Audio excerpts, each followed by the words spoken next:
Welcome back to my YouTube channel Edinfotech. तो आज यही नुआ वीडियो से छात्र छात्री मानी जो छात्र छात्री मैंने बीडी जो एंट्रांस एग्जाम रे क्वालिफाई करना एवं से माने तार सेकेंड फेज रे क्वालिफाई करना कि बीडी रे जॉइन करना जो छात्र छात्री मैंने पढ़ा चाहूँगी बीडी से गोटे नुआ सुजोग बाहरी जोटा कि स्पोर्ट एडमिशन मध्यम से छात्र छात्री मैंने पुणी बीडी रे जॉइन करें। तो तार डेट आपण मैंने देखिपे ये हाईलाइट कर देछि 15 टू 22 अक्टोबर पर्यंत अच्छी। तो यही डेट मध्य आपण बीडी पढ़िया में आवेदन करें जोटा कि मार्क बेसिस रे सिलेक्शन हेबो। तो चलतु भिडियोटी को डेरी न करी तार संपूर्ण प्रोसेस टी कौन रही देखा। आपण फोन रो जेकोसी वेब ब्राउजर को जातु एवं आपण सर्च बार रे SAMS बा साम्स लिखि सर्च करंतु।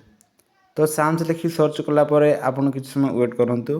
तो वेट कलापर एठार आपन स्क्रॉल करंतु एवं एठार आपन देखि पारथिबे साम्स ओडिशा एठार आपन क्लिक करंतु।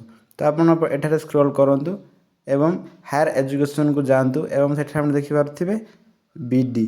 तो एठार आपन क्लिक करंतु। तो एठार क्लिक कलापर आपन एमिति वेबसाइट टी ओपन हो जिवो।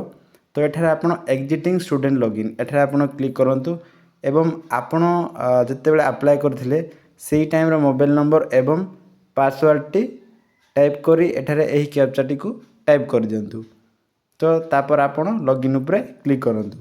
तो लॉगिन उपरे क्लिक कला परे आपनको एमिति वेबसाइट शो करिवो application form document upload photo status fees payment print कैफ।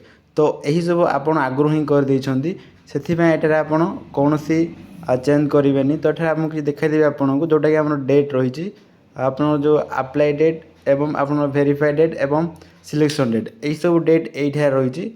तो आपण बर्तमान किसी करेंगे यही तीर चिन्ह पर आप क्लिक करूँ। तो यही तीर चिन्ह क्लिक कलापर अपडेट ग्रेजुएशन मार्क एठार आप क्लिक करूँ। एठार क्लिक कलापर आप select which course you want to update graduation. तो ये आप कोर्स को सिलेक्ट करूँ। तो कोर्स टी को सिलेक्ट कलापर एठार आप देखिपे आप कैंडिडेट पर्सनल इनफॉरमेशन यही सब आपन जो सब इनफॉरमेशन गुड़ाक देइछंती ता आपन देखिपारे एवं यह आपन किसी चेंज करें। तो से एठार आपन स्क्रॉल करेंगे तो आपन समस्त डिटेल्स टी देखा पाइबे। तो आप स्क्रॉल करंतु एवं आपन समस्त डिटेल्स टी चेक करंतु। तो स्क्रॉल कलापर आपणकर जो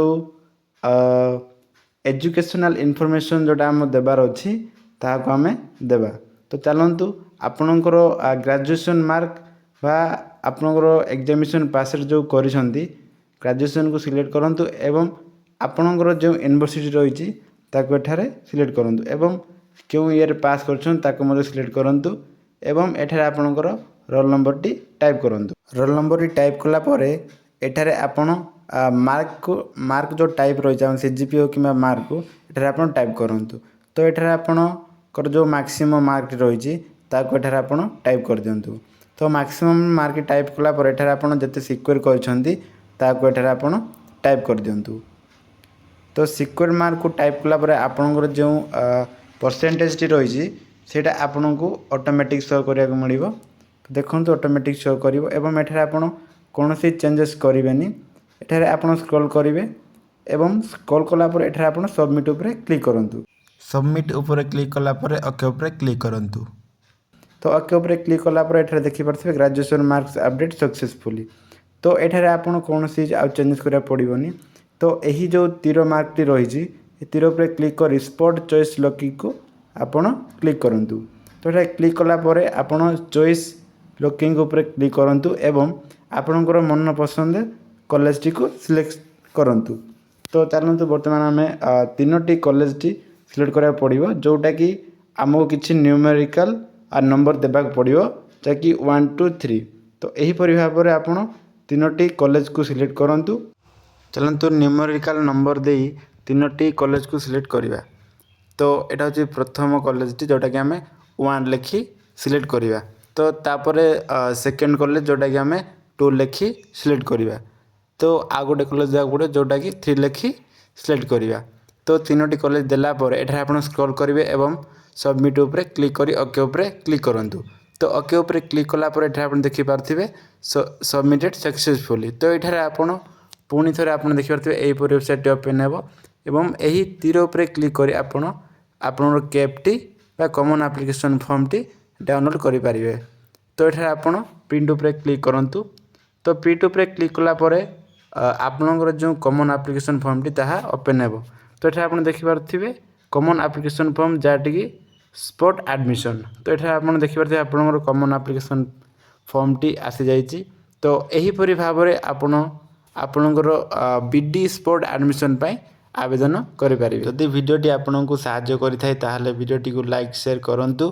thank you for watching this video.